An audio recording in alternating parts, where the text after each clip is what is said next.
Bismillahirrahmanirrahim.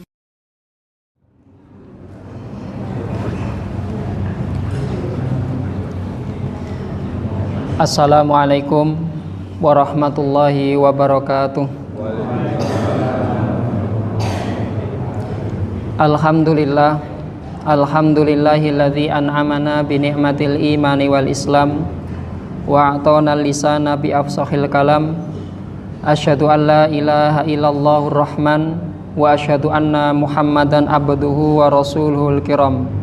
Allahumma shalli wa sallim wa barik ala muhammadin wa ala alihi wa sahbihi wa tabi'ina ila yaumiddin. La haula wa la quwata illa billahil aliyil azim. A'udzu billahi minasyaitonir rajim. Ya ayyuhalladzina amanu taqullaha haqqa tuqatih wa la tamutunna illa wa antum muslimun.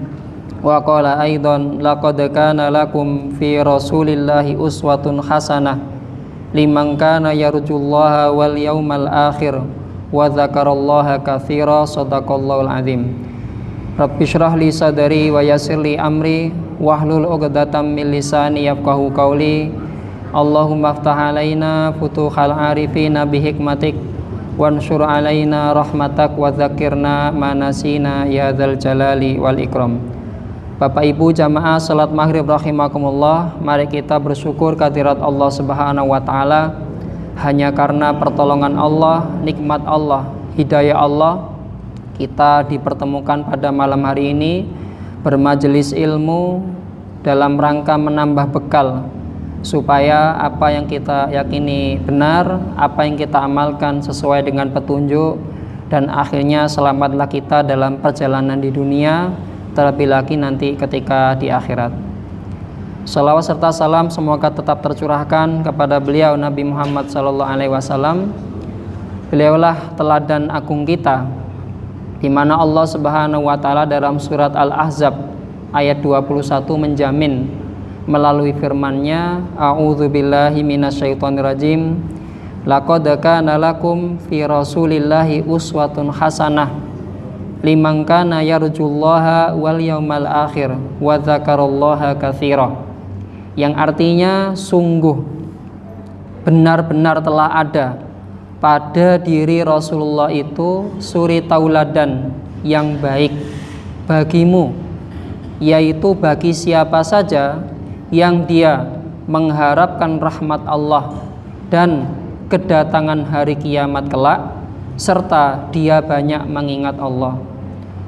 Melalui ayat ini Allah Subhanahu wa taala menegaskan bahwasanya kalau kula jenengan kita semua ingin menjadi orang yang baik, ingin mencari figur yang dapat dijadikan sebagai contoh, maka tidak usah jauh-jauh, karena kalaupun kita mencari manusia yang kita pandang baik secara akhlaknya pun pasti tetap ada celahnya, pasti tetap ada kekurangannya.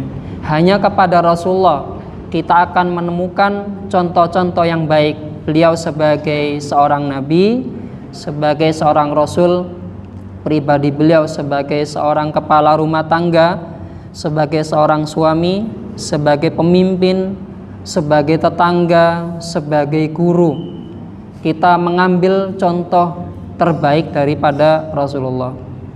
Rasulullah adalah hamba Allah yang paling baik, yang paling kuat keimanannya, yang memiliki keberanian yang tinggi, yang memiliki kesabaran yang tinggi. Beliau adalah hamba Allah yang paling berat ujiannya, tetapi beliau mampu melewati ujian itu dengan hati yang tenang, dengan senyum. Maka komentar para sahabat itu kalau ketemu Rasulullah itu mesti nyenengke. Nah, kalau kadang jenengan juga hati susah ketemu teman, ketemu tetangga tambah susah.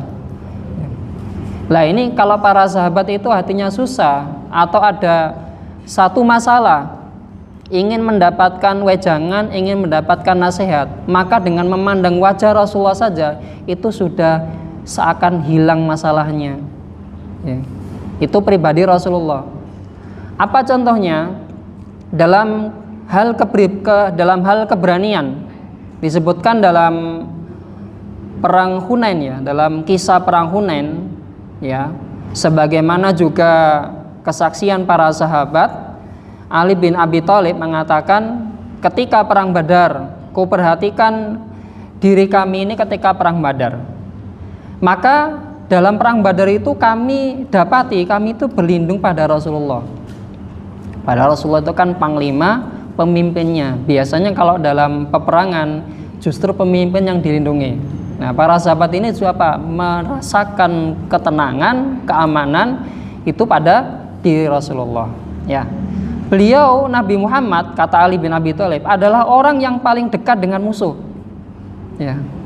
Jadi paling dekat dengan musuh adalah beliau. Bukan kemudian sebagai pemimpin panglima kemudian ya yang kroco-kroco maju dulu. Yang prajurit-prajurit yang tidak berpangkat itu maju dulu. Nanti kalau habis kan bisa cari lagi, bukan begitu. Rasulullah adalah orang yang paling dekat dengan musuh dan orang yang paling banyak ditimpa kesulitan. Kalau jenengan baca dalam sejarah bagaimana Rasulullah sendiri mengalami luka ketika perang Uhud, nggih. Dan dalam perang Hunain, ya, dalam perang Hunain itu dikatakan bahwasanya ketika para sahabat awalnya berangkat dengan kebanggaan. Kenapa bangga? Karena seumur-umur kita umat Islam perang itu tidak sebanyak ini jumlahnya. Sehingga apa? Secara hitungan matematis mesti menang gitu. Tetapi ketika terjun di medan peperangan, dihujani panah dari kanan dan kiri, ini umat Islam kemudian kocar-kacir. Banyak dari mereka yang melarikan diri. Apa yang terjadi? Rasulullah Shallallahu Alaihi Wasallam dan Abu Sufyan saat itu memegangi tali kendali keledai. Ya, jadi Abu Sufyan memegangi tali keledai beliau. Rasulullah tidak lari, Abu Sufyan juga di situ, dan Rasulullah meneriakkan, Anan Nabi la kadzib, ana benu Abdul Muthalib. Wahai orang-orang kafir, anan Nabi, akulah sang Nabi. La kadzib, tidak ada kedustaan. Aku ini benar-benar Nabi. Ana benu Abdul Muthalib, aku adalah putranya, keturunannya Abdul Muthalib. Yang lainnya mundur kocar-kacir, Rasul tetap di tempat, bahkan apa? Menyebutkan anan Nabi. Ini kalau dalam dalam hitungannya, kalkulasi, berarti kan apa? Seakan menyetorkan diri, ya, seakan Rasulullah itu kemudian menunjukkan posisinya. Ya. Nah, kalau perang itu kan posisi itu dirahasiakan, Pak. Kita mau berangkat perang, kemudian kita main sosmed, kemudian kita posting tenggane Instagram atau di media sosial kita. Ternyata akhirnya musuhnya tahu posisi kita dari medsos kita. Fatal, Pak. Fatal kan. Nah, ini Rasulullah apa? Tidak lari, tidak menyembunyikan diri, tidak minta dilindungi. Di saat semua sahabat kocar-kacir mundur, justru Rasulullah anan Nabi, akulah Nabi. Otomatis semua perhatiannya kepada Rasulullah. Ya, coba. Ini keberanian Rasulullah Shallallahu Alaihi Wasallam. Ya. Kalau seseorang yang memiliki rasa takut, ya, bersifat pengecut, pasti dia sudah lari duluan, ya. Tapi Rasul tidak menunjukkan seperti itu. Justru pemimpin, dia adalah yang paling berat mengemban kesulitan, yang pertama kali berada di baris terdepan, dan beliau memberikan contoh seperti itu. Contoh kesabaran Rasulullah, ya, bahwasanya sabar ini kita pahami satu anugerah, ya, satu rizki dari Allah. Enggak semua orang itu diberikan kesabaran. Jadi sabar itu sesuatu yang mahal. Kalau orang punya kesabaran, maka dia kalau punya karep atau punya kehendak, punya rencana, mboten gerusa-gerusu, tenang, ya, rencananya juga ditata matang. Kalau dia menghadapi kesulitan, ya, maka dia tidak gampang patah, mboten munting bahasane. Rumahnya kebakaran, panennya gagal, sakit menahun, ya, kesana kemari diejek orang, dimusuhi orang banyak. Kalau orang punya kesabaran, dia menter, ya. Ma indakum yanfadu wa ma indallahi baq. Surat An-Nahl ayat 96. Allah menghibur kita. Ma indakum, apa saja yang ada di sisimu, semua yang kamu alami, kamu rasakan, yanfadu, walaupun berat, pasti akan lenyap, pasti akan hilang. Ya. Kesulitan itu pasti akan mereda. Musibah itu pasti akan berlalu. Kesedihan itu akan terurai. Wa ma indallahi baq. Dan apa yang ada di sisi Allah berupa janji kemenangan, berupa pertolongan, berupa kasih sayang, pahala bagi orang yang sabar, itu adalah kekal. Nah, kalau kita tidak sabar pada kesulitan yang seumur angka hidup kita, kita tidak sabar menghadapi musibah yang sepanjang umur kita, dibanding kemudian balasan Allah yang kekal, ini kan kurang pas hitungannya ya. Wala najziyanna alladzina sabaru ajrahum bi ahsani ma kanu ya'malun. Bagi orang-orang yang mereka bersabar, maka sungguh kami akan memberikan balasan kepada mereka yang lebih baik dari apa yang mereka kerjakan, dari apa yang mereka alami. Rasulullah SAW itu pernah suatu saat diuji kesabarannya. Jadi beliau ini punya tetangga seorang Yahudi, namanya Zaid bin San'ah, seorang rohib, kiai ini Pak ya. Maka Zaid bin San'ah ini cerita, aku dapati pada diri Muhammad itu adalah ciri-ciri Nabi sebagaimana dalam kitab Taurat dan Injil. Jadi pada diri Muhammad ini ada ciri-ciri Nabi. Hanya saja aku pengen memastikan apa itu dua hal. Kalau dua hal ini terbukti, wis pasti aku akan masuk Islam. Apa itu?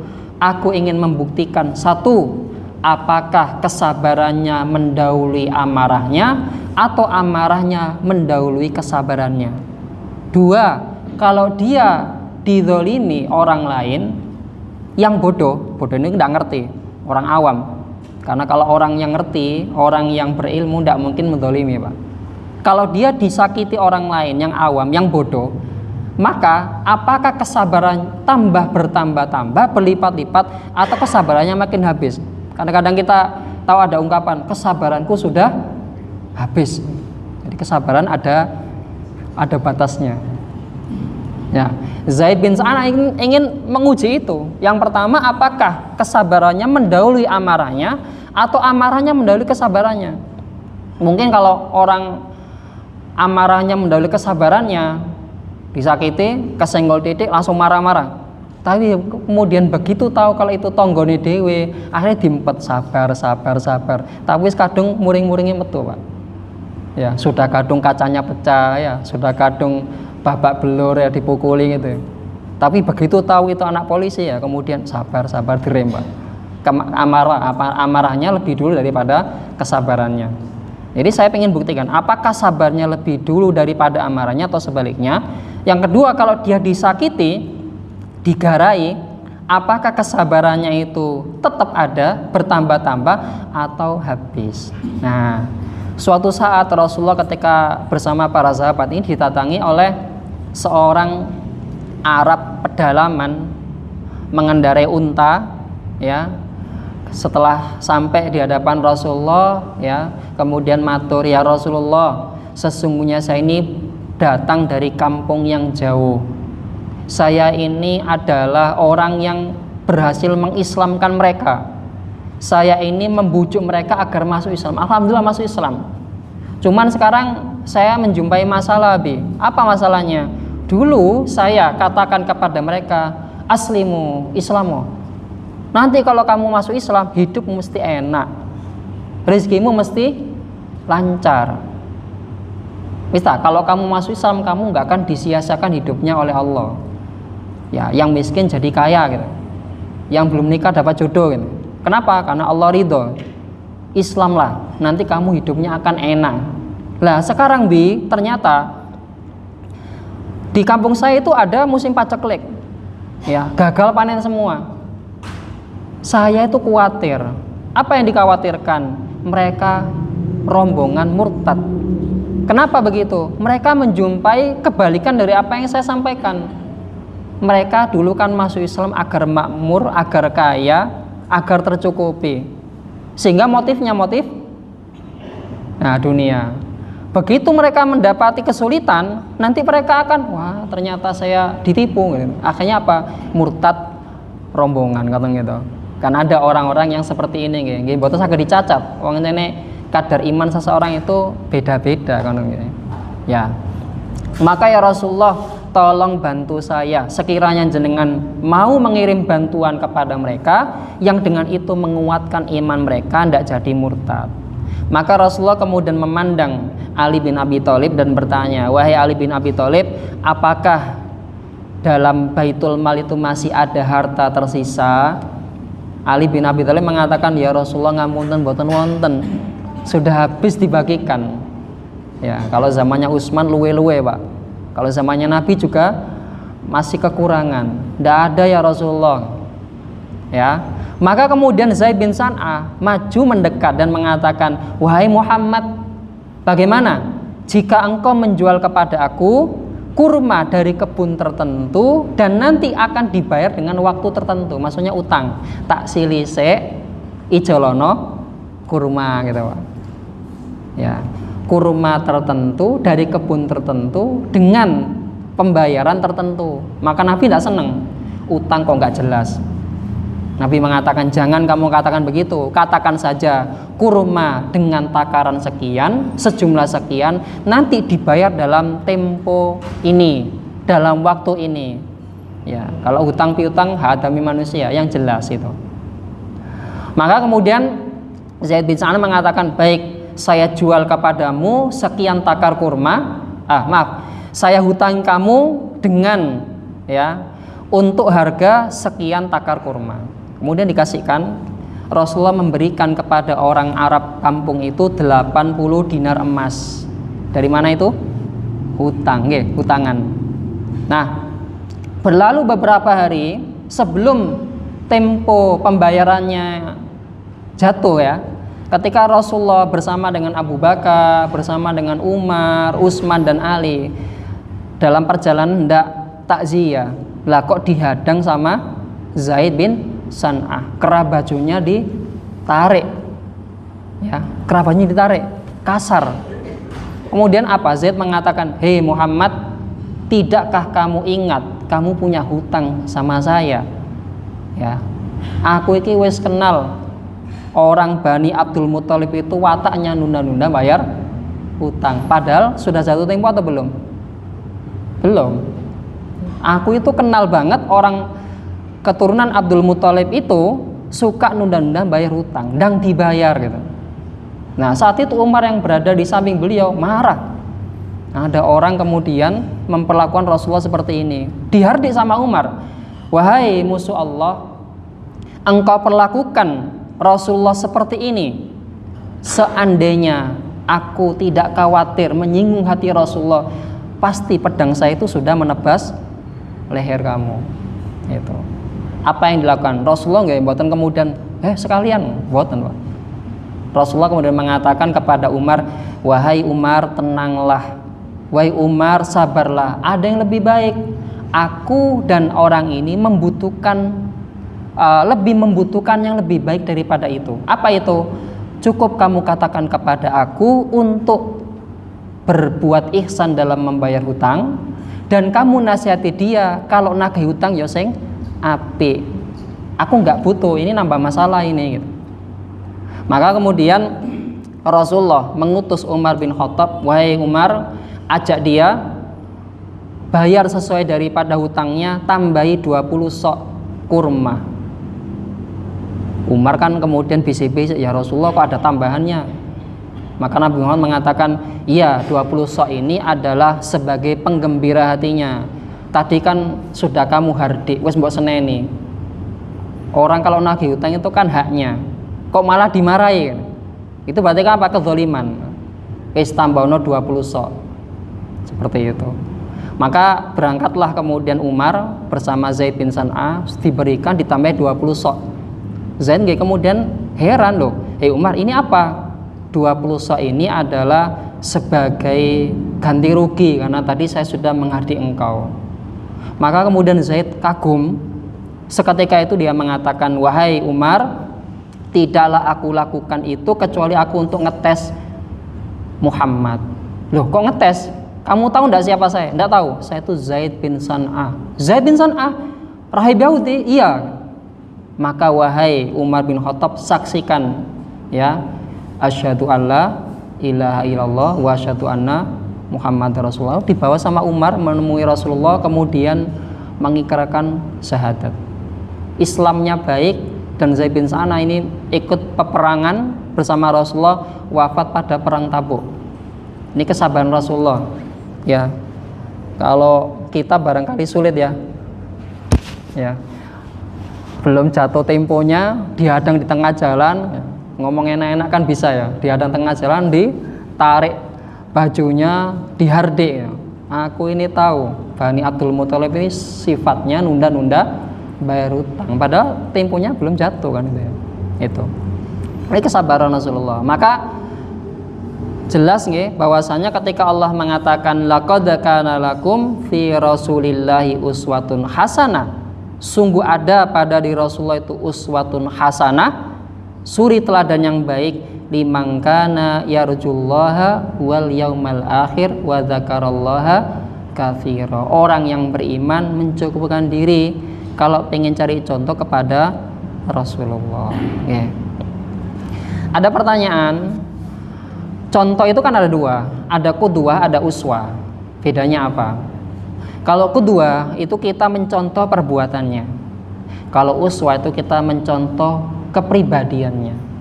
Ya. Nanti jenengan bisa pirsani di surat Al-An'am ayat 90. Allah berfirman menyampaikan kepada Nabi Muhammad, ulaikal ladzina hadallahu fabihudahu muqtadih. Wahai Nabi Muhammad, mereka itu para nabi-nabi terdahulu, termasuk di situ ada Nabi Ibrahim, Abul Anbiya yang terkenal dengan tauhidnya. Ulaikal ladzina hadallah, mereka itulah orang-orang yang mendapatkan petunjuk dari Allah. Fabihudahu muqtadih, maka ikutilah mereka. Allah menggunakan kata iqtadih, artinya qudwah. Maksudnya apa? Rasulullah diperintah untuk meniru perbuatannya. Kenapa Allah tidak mengatakan uswah, contohlah usaha mereka? Karena pribadi Rasulullah itu lebih baik daripada seluruh nabi, lebih baik daripada seluruh rasul. Ya, kulon jenengan bisa meniru perbuatan seseorang walaupun kepribadiannya itu buruk nggih. Watake ku ngene, tapi lakonnya apik, perilakunya itu apik, tapi aku nggak seneng sifatnya. Tak contoh aja perbuatannya, itu apa? Qudwah. Ya. Tapi kalau kemudian kita mencontoh kepribadiannya, karena kalau kepribadian pasti akan lahir pada perbuatan, uswanya. Dan kalau kita mencontoh uswanya, maka sifat-sifat baiknya juga akan melekat pada kita. Nah, itu namanya apa? Uswah dan qudwah sekaligus. Nah, kalau kita nyontoh kepada Rasulullah, kita akan mendapatkan cerminan kebaikan dan kita akan menjadi tenang hatinya. Okay. Yang ketiga, dari ayat ini maka Allah menggaransi kalau kita ingin dapat contoh yang baik, maka ikutilah jalannya Rasulullah. Wis pun dijamin garansi. Berarti apa? Nabi Muhammad tidak mungkin salah, nggih. Dari sini akhirnya para ulama itu menjelaskan, oh kalau begitu Nabi Muhammad itu punya sifat maksum, nggak mungkin salah. Ya. Loh, lah itu Nabi Muhammad di surat Abasa, napa Pak? Abasa wa tawalla. Apa artinya? Bermuka masam. Mumpun dibayangkan muka masamnya seperti kita. Kalau kita itu muka masamnya sudah merah padam, Pak. Ya, merah padam. Ya, mungkin sambil keluar asapnya dan seterusnya. Suaranya ngos-ngosan. Itu kalau kita. Kalau Rasulullah abusnya, abasa itu enggak seperti kita. Ya, mungkin hanya berkerut dikit. Nah, menurut Allah enggak pantas. Jangan gitu. Ya. Ya, kalau kita sudah merah padam, nggak mboten terima keriput titik ngoten, sudah merah padam, tangan sudah gewini ya, gigi sudah gemertek kan itu ya. Itu kalau kita. Rasulullah tidak sampai begitu. Hanya kerutan dikit saja, itu pun sudah Allah ingatkan. Itu bukan maknanya Rasulullah salah, bukan. Tetapi apa? Untuk ukuran yang baik, Rasulullah itu lebih daripada ukuran manusia pada umumnya. Nggih. Jadi Nabi Muhammad itu maksum, terjaga daripada kesalahan, tidak mungkin salah. Kalau Nabi yang lain bagaimana? Sama saja. Apa dalilnya? La nufarriqu baina ahadim minhum. Jadi kalau kemudian Nabi Muhammad itu maksum, maka kami pun tidak membedakan di antara nabi yang lain. Semua nabi dan rasul itu maksum, tidak mungkin salah. Ya, kalau secara logika sendiri, bagaimana mungkin orang yang punya salah dijadikan contoh gitu? Ya. Nabi Pak, ya, membawa risalahnya Allah. Wong kita kalau ngelamar pekerjaan saja kadang dilampirkan apa? Surat keterangan ngurus SKCK dulu ngoten nggih. SKCK-nya merah ngoten nggih, dibuat hitam. Jadi ngurus SKCK. Kalau kita mau ngelamar pada jabatan tinggi sampai ada fit proper testnya gitu. Rekaman masa lalunya dilihat, ini punya salah atau enggak. Sampai kemudian kalau kita pernah hutang di bank pun nunggak, kemudian kita nanti hutang lagi, tersendat atau enggak? Catatan enggak hilang, Pak. Nah, Nabi dan Rasul terutama Nabi Muhammad dijaga dari salah. Ya, jadi nggak mungkin punya salah, karena kalau punya salah fatal ya, tidak bisa ya. Jadi seperti itu ya. Nah sekarang pertanyaannya, apakah semua pada diri Rasulullah itu dicontoh ya? Dalam hal ini kemudian para ulama menjelaskan setidaknya ada 3 hal ya. Yang pertama, ada perbuatan-perbuatan Rasulullah itu yang merupakan tabiat kemanusiaan Rasulullah sendiri. Bagaimana Rasulullah makan, bagaimana Rasulullah duduk, bagaimana kemudian Rasulullah tidur dan berjalannya gitu. Ya, itu tidak harus atau tidak diwajibkan mengikuti. Tapi kalau orang kemudian pengen fanatik ya kepada Rasulullah, sampai kemudian cara berpakaian aja ngikut, jalannya saja ngikut, kan ya? Jadi seperti itu. Ada sahabat Rasulullah itu yang kemudian dikatakan sholatnya mirip dengan Rasulullah, jalannya mirip dengan Rasulullah. Kenapa? Karena para sahabat itu sangat pengen semua tindak lakunya itu plek niru Rasulullah. Itu. Jadi yang pertama itu Rasulullah duduknya, berdirinya, makan minumnya, tidur dan berjalannya, yang sifat manusia, tabiat manusia tidak wajib dicontoh. Yang kedua, ada perbuatan Rasulullah yang itu khususiyah, khusus bagi Nabi. Ini nggak bisa dicontoh juga. Apa contohnya?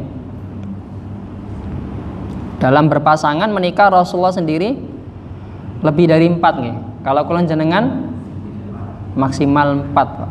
Ya, ngoten kadang mau nambah 2 saja takut. Ya. Ya sunnah Rasulullah mboten. Ya jangan lihat itu dulu ya. Bagaimana kita memperlakukan istri kita yang pertama itu juga sunnah yang harus lebih ditekankan dulu sebelum nambah yang kedua, ngoten nggih. Jadi seperti itu. Itu khususnya Rasulullah. Apalagi contohnya bagi kita qiyamul lail, tahajud itu sunnah, tapi bagi Rasulullah wajib. Ya. Khusus bagi Rasulullah. Kemudian duha beliau, witir beliau itu bagi beliau juga wajib. Rasulullah tidak pernah ninggal duha, tidak pernah ninggal witir. Di rumah atau dalam perjalanan tidak pernah ninggal witir. Khususnya bagi Rasulullah. Termasuk juga Rasulullah itu puasanya wisol, nyambung. Kalau kalian jenengan pun tidak kuat sudah. Tapi Rasulullah itu kuat. Memang fisiknya dibuat lebih daripada manusia pada umumnya. Khususnya Rasulullah. Ini nggak bisa kita contoh. Nah, yang ketiga, perbuatan-perbuatan yang satu, kalau itu sesuai dengan nasnya Al-Quran, menjelaskan daripada perintah Allah, itu yang kita contoh. Nah, apa contohnya? Qurannya mengatakan aqimus sholat, kerjakan sholat. Tapi kalau kita dalam Al-Quran disebutkan nggak maghrib berapa rakaat, isya berapa rakaat disebutkan? Kita dapati di mana? di sunnahnya. Nah, itu kita ikuti, menjelaskan daripada nas Al-Quran. Ya, ada lagi perbuatan itu yang sifatnya apa? Tidak berupa penjelasan, ya, tidak berupa penjelasan. Maka ini ada kalanya diikuti, ada kalanya tidak. Diikuti kalau sifatnya apa? Mendekatkan diri kepada Allah. Tapi kalau sifatnya tidak, maka juga tidak ada perintah untuk mengikuti. Enteng, Pak. Kalau kemudian perintah mengikuti Rasul dibuat mutlak, kabeh diikuti, mboten kuat, Pak. Mboten kuat. Rasulullah saja nggih, kula jenengan pun hafal hadisnya nggih. Diriwayatkan Rasulullah itu salat saking lamanya sampai kalau kula jenengan harus seperti itu. Masih spray Kak, izin ndak kerja. Lah kenapa? Bengkak kalau. Ndak kuat kalau kita, Pak. Ya. Dalam perang Khandaq itu kan gali parit. Parit itu panjangnya, lebarnya kalau kuda perang lompat ndak nyampe. Kalau jatuh nggak bisa naik. Jangan bayangkan itu. Dan itu berkilo-kilo kan gitu. Para sahabat dalam kondisi lapar. Untuk nahan laparnya, akhirnya apa? Perutnya ini dikasih batu, diikat. Oke, kemudian matur dengan Rasulullah, ya Rasulullah kami lapar ya Rasulullah, dibuka perutnya. Ya Rasulullah ada batu, ya Rasulullah lapar ya. Maka Rasulullah kemudian membuka perutnya. Kalau sahabat batunya 1, Rasulullah batunya 2. Ya. Jadi seperti ujian Rasulullah lebih daripada umatnya, 2 kali lipatnya. Kalau kula jenengan panas maksimal boten kuat ngruku berapa? 40 nggih. Rasulullah 82 kali lipatnya, Pak. Kuat, Pak? Nah, itu. Makanya laqad kana lakum fi Rasulillah uswatun hasanah. Tidak pada semuanya. Ada hal yang kita ikuti, ada yang tidak. Tetapi ketika seseorang itu sudah cinta yang berbicara, maka tidak melihat batasan, nggih. Sampai jalannya pun kita ngikut, duduknya pun kita ngikut, kan ngoten nggih. Semua perilakunya kita ikuti. Bapak Ibu jamaah pengawasan rahimakumullah. Nah, surat An-Nisa ayat 65. Allah Subhanahu wa taala berfirman, "Fala wa rabbika la yu'minuna hatta yuhaqqimuka fima syajara bainahum. Tsumma la yajidu fi anfusihim harajan mimma qadaita wa yusallimu taslima." Maka tidak seperti yang mereka klaim, tidak seperti yang mereka duga. Demi Tuhanmu, fala wa rabbika la yu'minuna, mereka tidak dikatakan beriman hatta yuhaqqimuka fima syajara bainahum, kecuali 1, mereka mau berhukum kepada Rasulullah. 2, tsumma la yajidu fi anfusihim harajan, dalam hati mereka setelah berhukum kepada Rasulullah gak ada gejolak. Mboten enten rasa gak terima aku. Mboten enten kemudian menuduh Rasul tidak adil. Taslim kepada Rasulullah, wa yusallimu taslima, lalu manut putusane Rasulullah. Para ulama menjelaskan ayat ini turun berkaitan dengan kejadiannya Zubair bin Awam. Ya, jadi Zubair bin Awam itu pernah bersengketa dengan seseorang di Madinah, ya. Datang kepada Rasulullah. Kemudian minta tahkim, minta dihukumi Rasulullah, minta diberi putusan. Apa sebabnya? Jadi Zubair bin Awam punya kebun. Orang Arab ini juga punya kebun. Kebun kan butuh pengairan. Kebetulan sumber airnya itu dekat dengan tanahnya Zubair. Nanti ayal-ayalan, aku sih ngoten. Datang kepada Rasulullah, maka Rasulullah kemudian mengatakan, wahai Zubair, aliri dulu tanahmu, setelah itu kemudian baru tanahnya orang ini. Orang itu kemudian tidak terima. Kemudian mulutnya ini nakal, Pak. Apa nakalnya? Mulai kok komentar pedes. Ya, iya dulure dewe. Iya ya, masih kerabatnya. Makanya putusannya kok ngenakno. Ya. Para sahabat saat itu melihat mukanya Rasulullah itu tidak seneng. Ini gimana? Wong datang minta dikasih putusan kok seperti ini. Kalau Rasul dikatakan tidak adil, sapa sing luwih adil? Kan ngono gitu. Sapa sing luwih adil? Maka kemudian Rasulullah mengatakan, wahai Zubair bin Awam, ya, aliri tanahmu hingga kemudian sampai satu betis, ya, sampai satu betis, kemudian baru alirkan ke orang itu. Ya, kalau tadi itu alir secukupnya, sekarang apa? Kebegisik. Ya, putusannya malah dibuat keras. Sampai apa? Orang itu mau taslim, sampai mau menerima.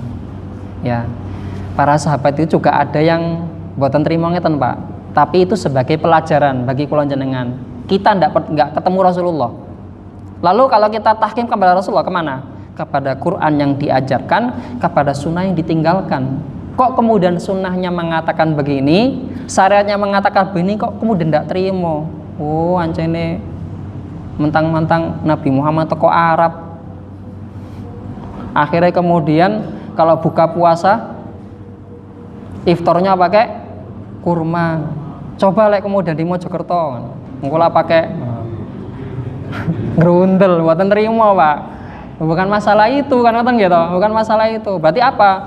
Gitu kok ngaku beriman, wong hatinya belum taslim, belum menerima, masih mengkritikkan begitu ya. Ada nggak terjadi? Ada. Tadi kalau di perang Hunain, ya, akhirnya umat Islam memperoleh kemenangan, Pak. Dan kemenangan ini plus apa? Harta rampasan ghanimah yang berlimpah ruah. Ya, ini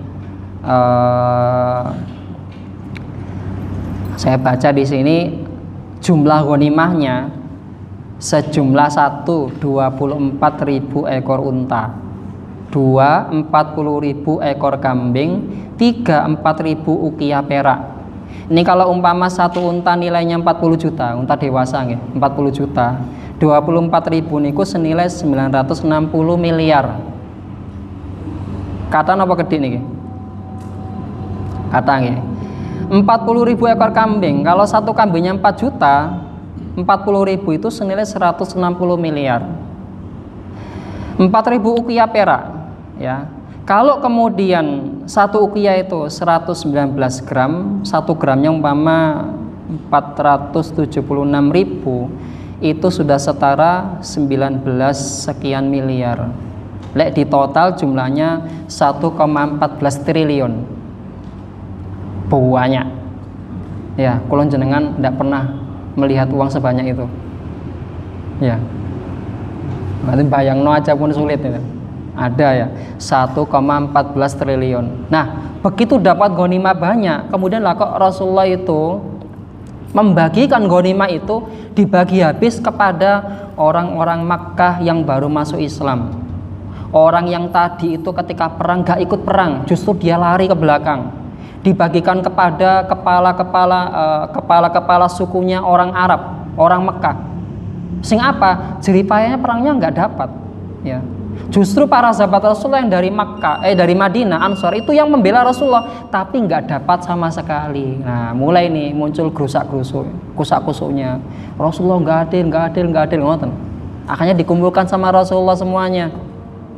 Ringkasnya ngeten, Rasulullah mengatakan begini, hei umat Islam, apa kamu tidak ridho? Apakah kamu tidak cukup menerima? Biarlah mereka pulang membawa ghanimah yang itu adalah dunia, dan kamu pulang membawa ridhonya Rasulullah. Ridho ndak? Gitu. Baru kemudian para sahabat itu nangis, Pak, nangis.